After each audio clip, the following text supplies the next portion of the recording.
زکوٰۃ کی ادائیگی کب واجب ہوتی ہے، اس کی تفصیل کیا ہے؟ جواب: اگر نصاب پر 1 سال پورا مکمل گزر جائے تب ایسی صورت میں اللہ اور اس کے رسول کی طرف سے زکوٰۃ کی ادائیگی کے وجوب کا حکم لاگو کیا جاتا ہے۔ لہذا جب اس کا 1 سال مکمل ہو گیا نصاب پر، تب اب ایسی صورت میں اس کے اوپر زکوٰۃ کا وجوب ہوتا ہے۔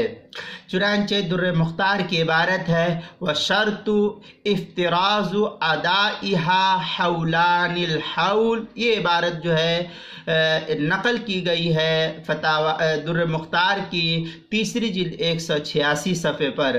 اسی طریقے سے فتاوی ہندیہ کے اندر بھی 1 جلد 175 صفحے پر، اور الموسوعۃ الفقہیہ کی جلد نمبر 33 صفحہ نمبر 242، ہدایہ کی 1 جلد 202 صفحے پر اس کو نقل کیا ہے۔ کتاب المسائل 2 جلد 211 صفحے پر اس کو نقل کیا ہے۔